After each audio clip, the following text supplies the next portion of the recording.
welcome back to another episode of, we like to call it Fireside Chat, but it's on our wonderful podcast, More Than a Mortgage.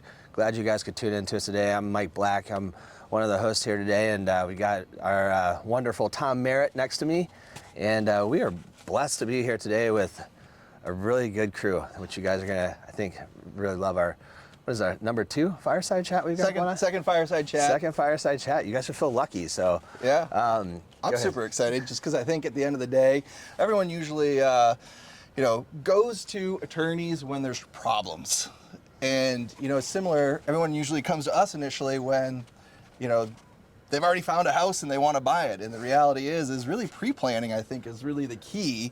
And I think all of you really embody the need for pre-planning and really getting your ducks in a row. And so without ado, I'm super excited to have with us from Escorcia Law and Lindsay Palkovic, our guests today. I'm going to let them introduce themselves. Lily, why don't you kick it off? Thanks, Tom, and thanks, Mike. Thanks for having us today. My name is Lily O'Shea, and I'm the founding attorney of Escorcia Law, where we practice business law, and here's my partner, Lindsay. Thanks, Lily. I'm Lindsay Lampros with Escorcia Law. I am a business lawyer. I do commercial real estate as well. Thanks for having us. Absolutely. Excited to. So.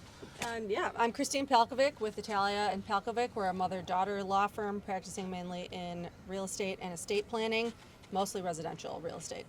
Awesome. So yeah, well, welcome guys. And we thought, and when we put this podcast together, we thought one of the most important things to do is really kind of expand and let people know, a planning side of things and just things outside of just getting mortgages and loans. And one of those things that I've learned, and just kind of from you, Lily, and just in general in life, that there's nothing better than planning. And so when we talk about law, business law specifically, I'm sure you can help people out when there's a problem, but when would you say the best time for people to really start thinking about, planning or reaching out to you with regards to businesses and business law? Like, what do you do? How would you help them, and when would they come to you? You are like preaching to the choir, because I love to hear the planning. It's so important. We like to say, there's never really a bad time to come to us, but ideally before there's ever a dispute. One of our jobs for our business clients is to avoid disputes. So a really great time to reach out to us is when you're doing something big, like expanding into a new market, looking for a new location, signing a big contract, things like that. That's a really good time to get us involved, well in advance. Yeah. So, and again, in just talking through or thinking through things, the way I hear you saying is if you're about to enter into something, say financial or some type of an agreement or something that would, potentially down the road come into play, what if, I'm just thinking about starting a business, or, I've got this great idea that I want to, release to the world. Even like an LLC, is that someone's putting a single person LLC together, is that hey, you should talk to us. At least make sure you're doing all the I's are dotted and the T's are crossed. Yeah, so, when people have a great idea for a business, to your point, Tom, they are budgeting for things that they're excited about, like the branding, the marketing, but they're not really thinking about budgeting for their legal spend, which we think obviously is a mistake, particularly if they're going to go into business with another partner. You're going to want to make sure that those items are clearly laid out in either an operating agreement for LLC or a shareholder agreement if they're doing a corporation. And I want you and your clients to think about that as insurance, right? You want to make sure that it's laid out, that there's no questions about those terms in the event that something were to go wrong down the line. And actually, if I could jump in a little bit more, I would say that if for a single member, like you mentioned, Mike, that's where I would kind of bring in Christine, because that is going to be a really great segue to understand what your duties are as a single, LLC owner, and how that's going to affect your family and how you can help with that. Huh. Right. Yeah, it's important to do estate planning in conjunction with businesses, because you can have your, especially doing a living trust-based plan where you do have a will and you have a trust and you have powers of attorney, but the trust is the main vehicle for your planning and distributions during incapacity and after death. And besides during your lifetime, and you can have your trust own the membership interest in the LLC to help for planning during incapacity or after death in order to avoid estate taxes, potentially avoid the probate process, which a lot of people like to do, and keeping things more private instead of in the court processes. Yeah, for those of you that don't know what an LLC is, it's a limited liability corporation. Company. Yes. Sorry. Yeah, I guess I don't know Close either.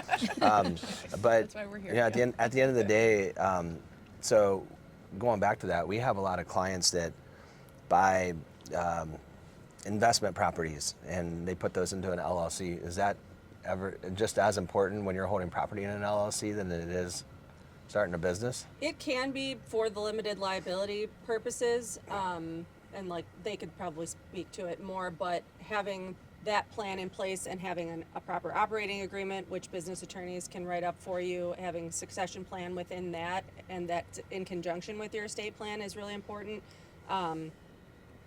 Again, for limited liability with tenants, claims, things like that, and also insurance, actual insurance, like what's it called now? I can't think.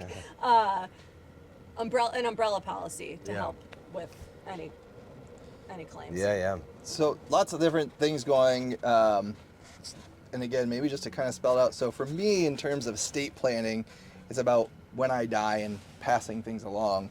And putting together a business, for me, it's kind of like the revenue and the expenses. If in the event we were to split up or sell or something, how does that marriage happen? Like, where does it come in that you guys would collaborate, Yeah. if you will? Like, how, Well, I think that's something that a lot of people think about is estate planning is only after death, but it is actually a big part of what happens during your lifetime, and especially, like I was saying before, in the event of incapacity. So if someone is unable to manage their affairs, whether it's temporary due to an accident or a life circumstance, or permanent due to like Alzheimer's, dementia, or something like that, you do want to have your people selected that will continue on your affairs for you during that time, again, whether it's temporary or permanent.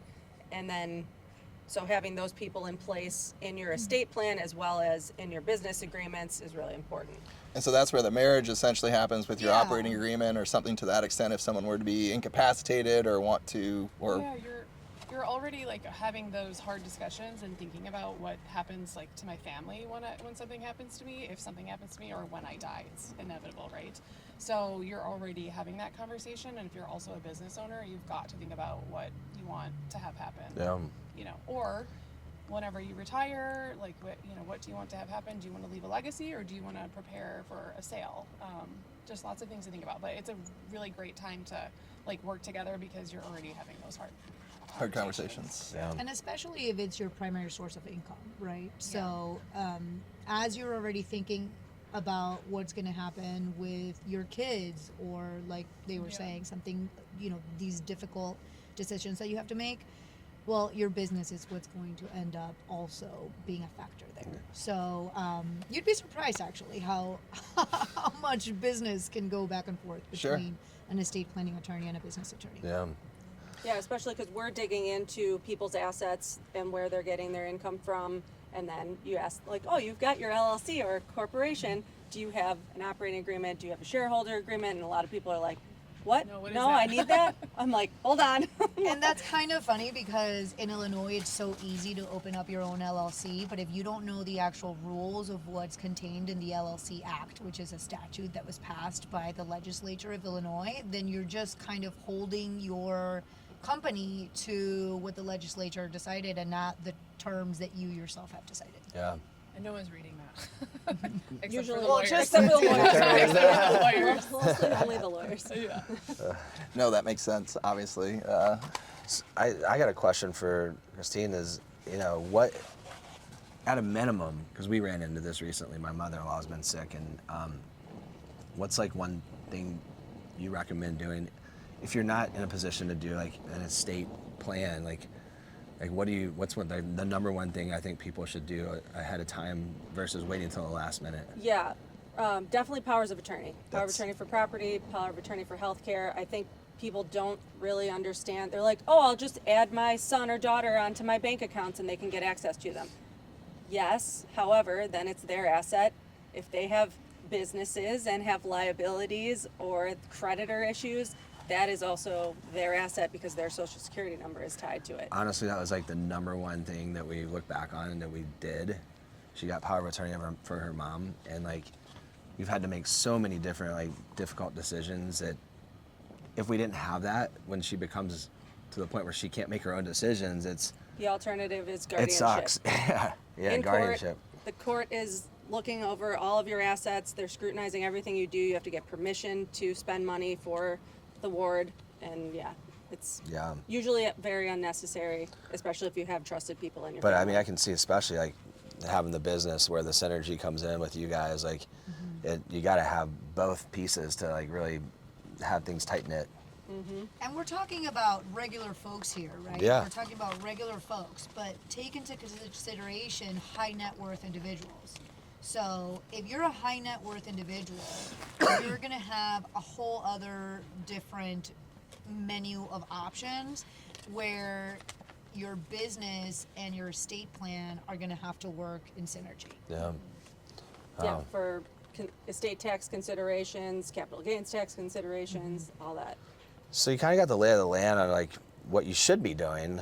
Like, what do you look for in an attorney? Like, what's like something you guys would recommend, or how do you pick how do I come to Lily and say, or Lindsay and say, guys, I want you guys representing me because, like, what's a good attorney look like? And I want to take that one step further. Specifically, I think the general rule is, yeah, I know an attorney, but there are obviously many different. We got estate, we have business, we have tax, we have trial, criminal, corporate, all those types of things. So even taking it one step further, at least when a business attorney, what differentiates you? Why would and what should we be looking for?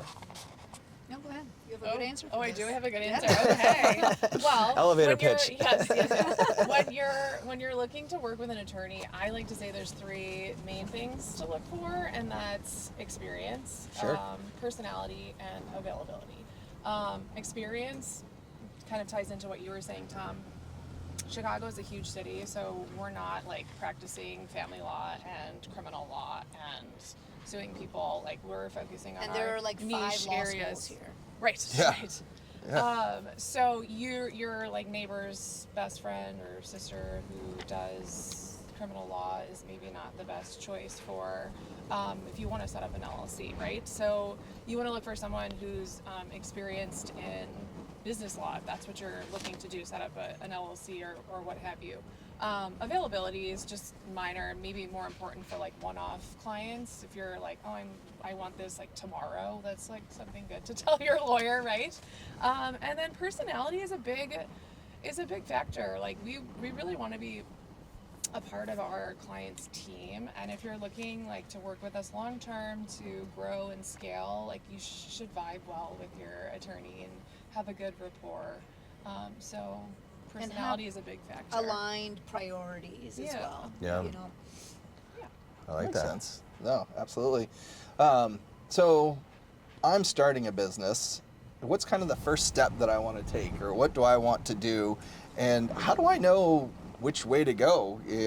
Whether it be a limited liability company, whether it be a S corp or a C corp, or like how do we figure those things out, and where do we start? You start by talking with us. Oh, look at that! And also CPA probably Yes, too. yes, yes. Yeah, little It's all tax. about having like the right team. So you want to have a good business lawyer and a CPA and insurance brokers and all the good stuff. But sometimes what we do is not necessarily legal, and it's just like talking through what is your goal and what is the vision. If you're just looking to do like a little side hustle, then that's totally different than you want to like create this business that you want to eventually sell.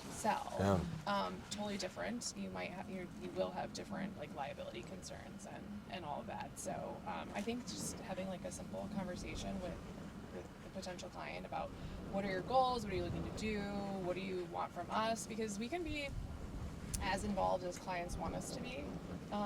So I think it's just having those like basic discussions, and then that leads into all of the legal. And to go back to what Christine was saying about the CPA, you know, a lot of people that are starting a business are thinking, well, I'm a sole proprietor, you know, this is, or I want an S corp or whatever. And it's like, well, you have to understand that those are tax designations and not An a entity that you corporation form Yeah. on that's the gonna Secretary of State. makes protect sense. your liability. And so just having an initial conversation with somebody that knows what they're talking about is going to be so informative that I think it's going to lead to even more questions, and you kind of hash out your plan from there. Got I it. like it. Well, if I'm just selling baseball cards, or like how big do you need to be in order to become something that you would set up some type of a structure or some type of an agreement? I mean, Mike and I are good buddies. We're just, you know, selling things out of the back of our cars. We're never going to go anywhere or do anything. I mean, would we want to talk to someone? Yeah, I mean, technically you guys are a partnership then, and then if you are decided to share 50-50, well, and then somebody says, well, but I sold more and you didn't make it to these events and I did this and I did that. Or I paid for all the I paid for cards. the gas, Yeah. I paid for the cards, you know, and you don't have Example. an agreement in writing. That's what they were saying, like, come to us before there's dispute. So even if it is a smaller business, I don't know. It's kind of like a prenup. That's what I was just Yeah. thinking. Totally is. Yeah, it's kind of like a Totally prenup. is Like for spell your it out, business. spell it out, and you know it exactly. So, I've talked to business attorneys in the past, like, and I think maybe part of what Tom was alluding to is like the branding too, right? That's a big, like, people don't think about that. Like, I'm going to go select a name for my company, and you know we're going to go ahead and start doing business. And how important is that to like get out in front of the branding? Because I think there's laws and things you have to abide by to make sure you're not Infringing. Infringing, on somebody's yeah. trademark. Yes. Yeah. That's important. So this has happened to us as well, where if somebody's so excited, you know, and then they go off and they create and they use all of their budget to create some sort of fun thing, you know, logo or whatever, and then it's like, well, did you check it? Did you double check? They're like, Yeah. how did you what? Yeah. Tying it back to the beginning, I don't think it's ever too early to talk to somebody. And Yeah. at least for us, we always do our initial consultations for free. It's just a good idea to kind of sometimes hear yourself think out loud and organize your thoughts to see what that next step is. I think that's probably the fear for a lot of people. Is like, hey, gosh, you know, I'm not at that point yet to where I need to have an attorney involved because there's all these fees and costs involved. But you know, she just said it's a free consultation. It's you know, we sit down and talk Yeah. through the plan, and then when you're ready to execute, you're ready to. I don't know how the compensation works, but I think, you know, you see in the movies, like, people are like, oh, I have an idea for a business and I'm going to go try and get a loan at a bank and like pitch my idea to the bank. I think that was something that I thought was interesting about you guys, because I had referred a friend of mine who wanted to start a business. I don't know if we're allowed to say what, but a bar. And I introduced her to them, and they were like, yeah, we can help you with your pitch book too, which I actually didn't know as an attorney that business attorneys could help with as well. it's awesome. Well, I think that's a lot of the big thing is people just don't know. You, like, just as What you don't know. yeah, you don't know what you don't know and where to start. I mean, I'm sure you've seen lots of things. Which some of the mistakes and some of the issues that have come up or that you've seen that, you know, people should be aware of, I guess, to a certain extent, if you don't get involved early enough or you don't Yeah. get those things. I'm sure you guys have So- interesting stories. How much money right now is tied up in probate in the state of Illinois? That I have no idea. It's like but billions, a though. lot. And It's then, a lot. Like, because there's some famous people with estates that didn't do trusts, that, or maybe didn't do a will even, and there's all these heirs coming out of the woodwork. Yeah. And then the attorneys get paid a lot, but I'm still trying to find that heirs, by the way. like, who am I an heir of? I had a lot of money.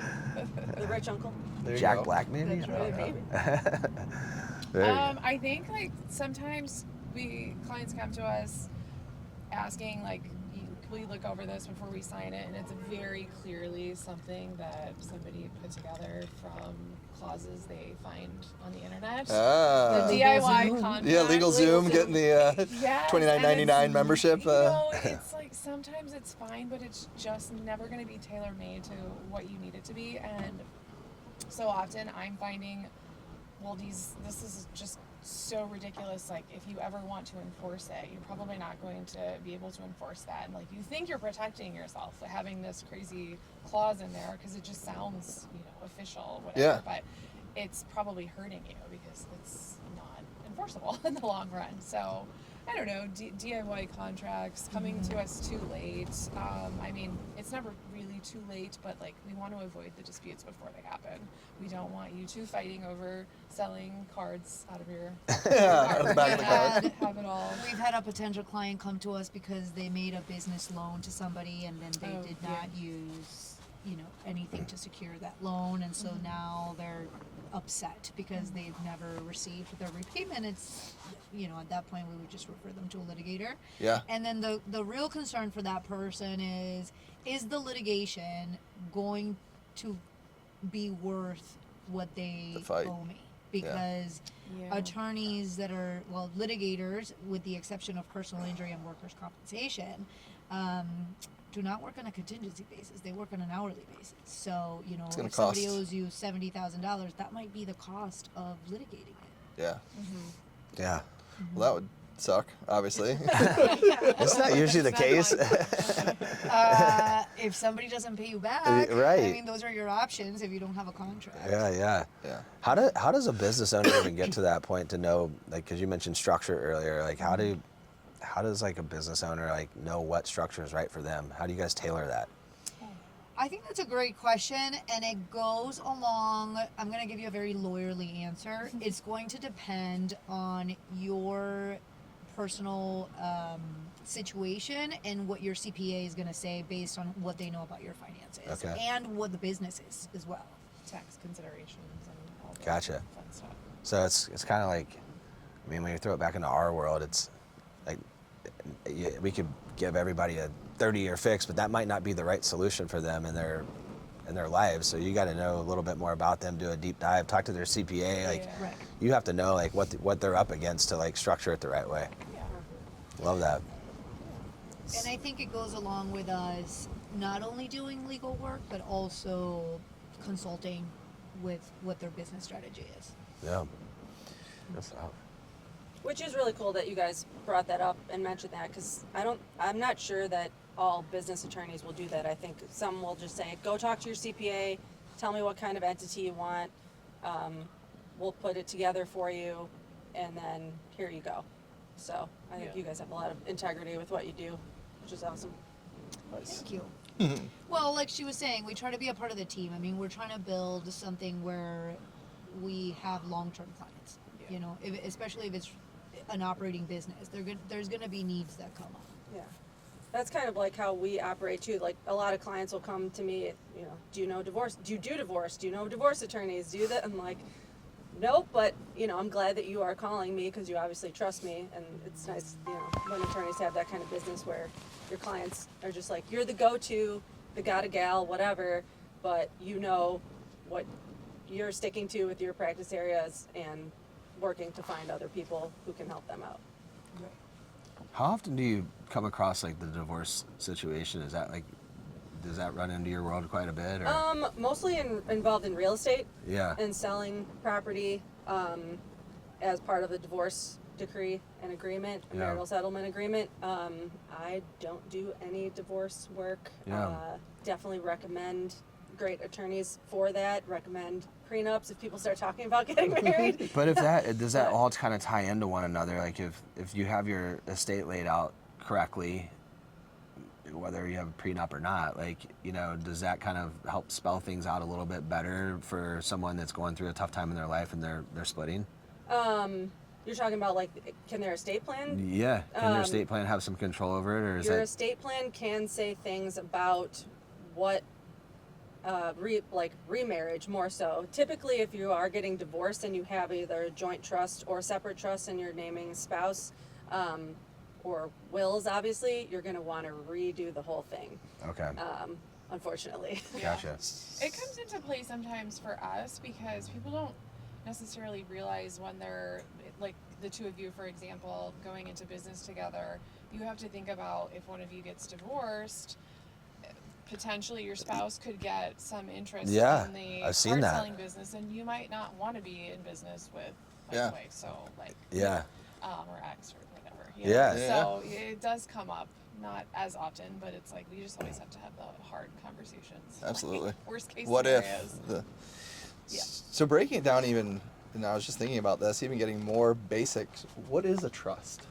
What is a trust? Like what? I mean, everyone talks That's a about good putting money. question, yeah. You always Yeah. talk about trust funds and all these, Well, things of and that I nature. think But that's why, like, people are like, well, I don't have an estate. Why would I do a trust?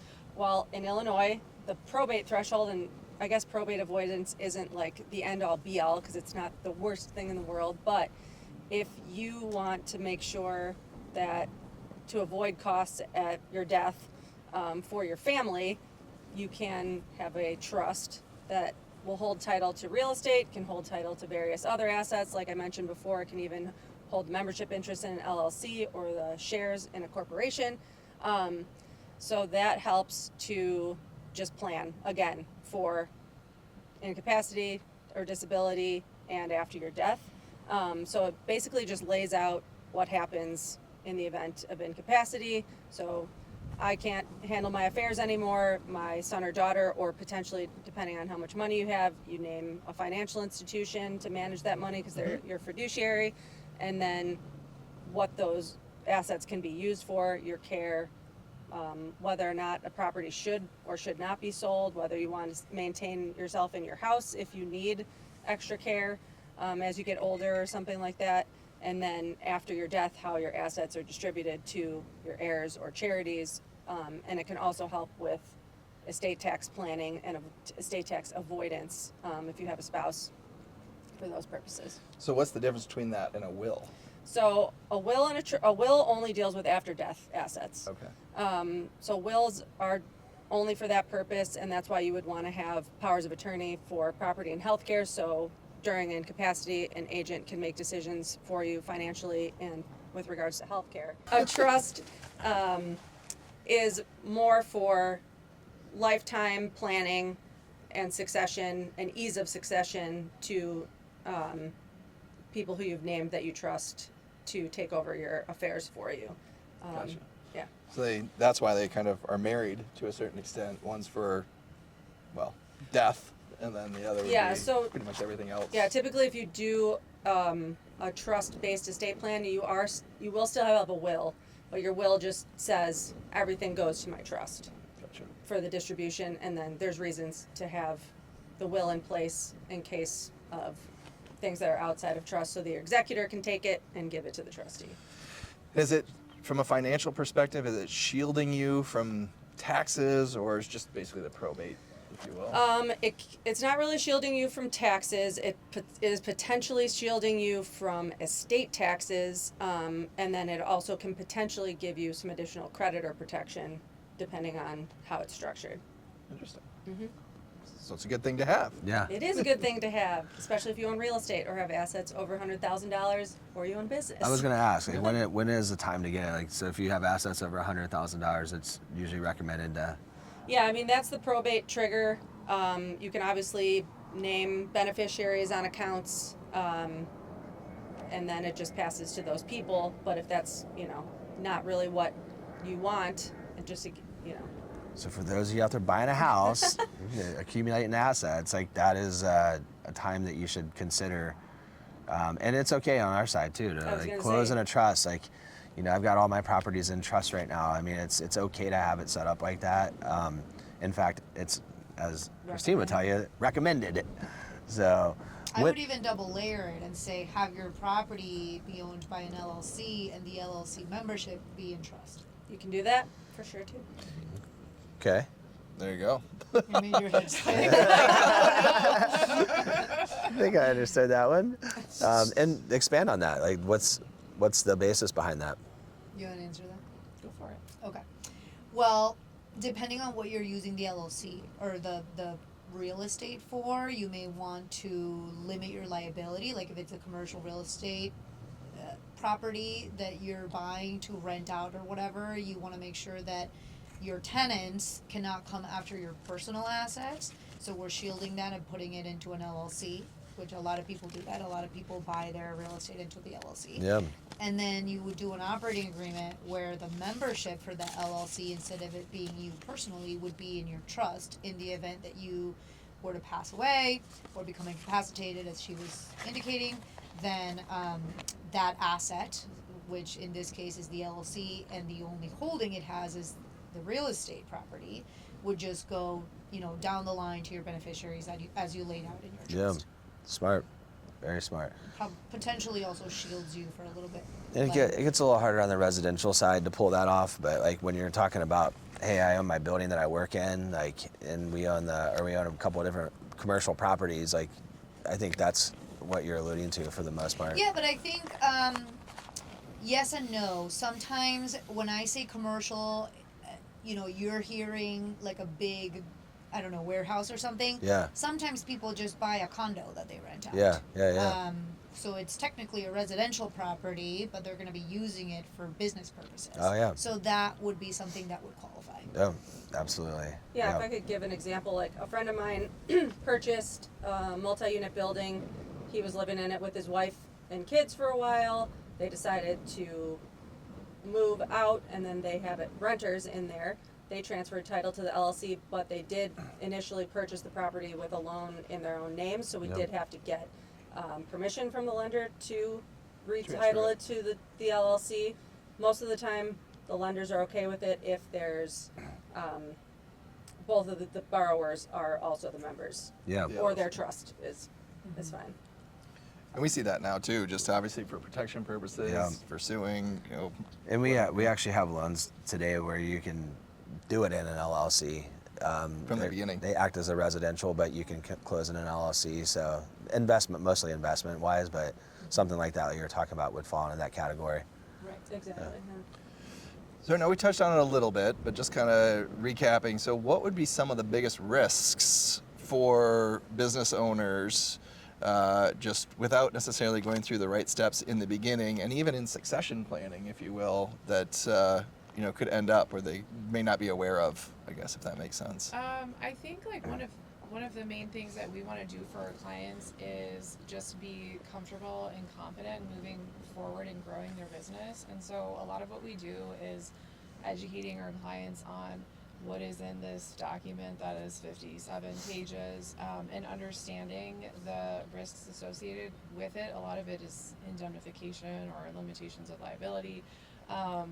I won't get into that because that will just bore you, but just making sure that they understand that these are the risks of this particular clause, and they're like, okay, that's fine. And a lot of it is just getting to know the client and what they are comfortable with.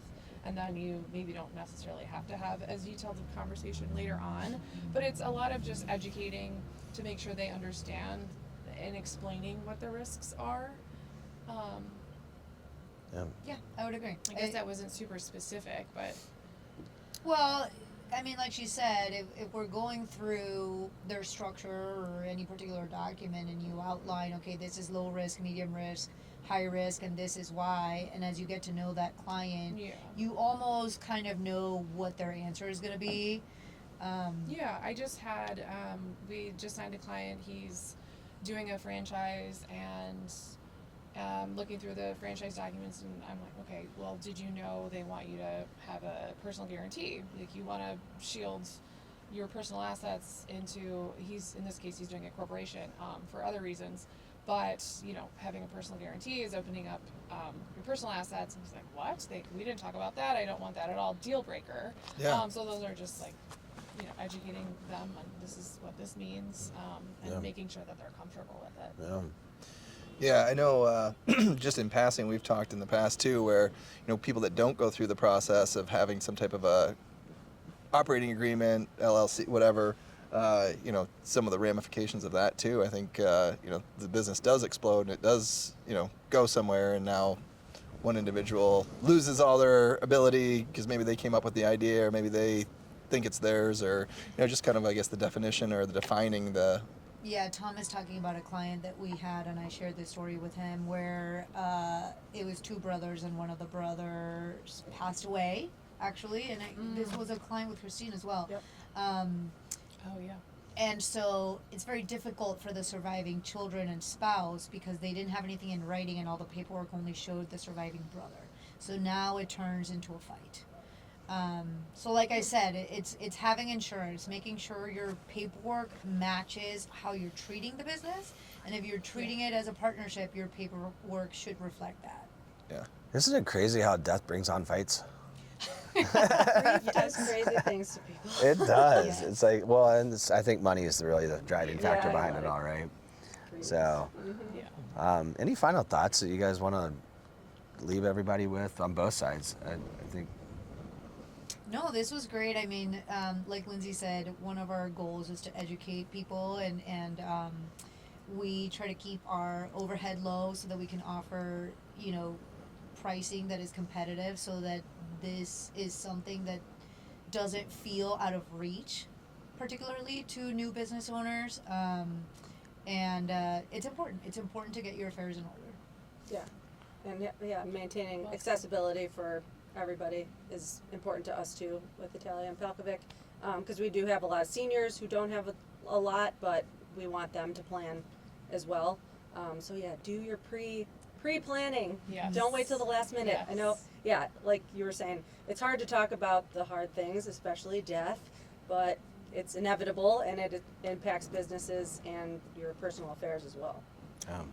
I love that. Sounds like regardless, no matter what, plan before you think you need it. Yeah, So, that's right. reach out with the, at least the inquiries and get a little bit of informed information to be educated so that you can set things up so that down the road you don't find yourself in a hole, so to speak. I learned a lot tonight. Yes. So I just want to say thank you for joining us on another one of our fireside chats, and Appreciate it. This is why our podcast is called More Than a Mortgage, because we like to bring in different avenues that talk about your lines of works and how it can help people, and we're all about making sure that we get out in front of like things before you have to go to court and deal with it. So we really appreciate you guys being here tonight, and look, everyone follow us on Instagram, follow us on Facebook, follow us on social media. We're on YouTube. Our show's on YouTube. Really appreciate you guys joining us again for another episode of More Than a Mortgage. You can find Italia and Palkovic at italiaandpalkovic.com. That's ITALIAANDPALKOVIC.com. Yeah. How about you two? You can find us at escorcialaw.com. That's ESCORCIA law.com, and follow us on Instagram. I'm Mike, I'm Tom. and you have joined us for another episode of More Than a Mortgage.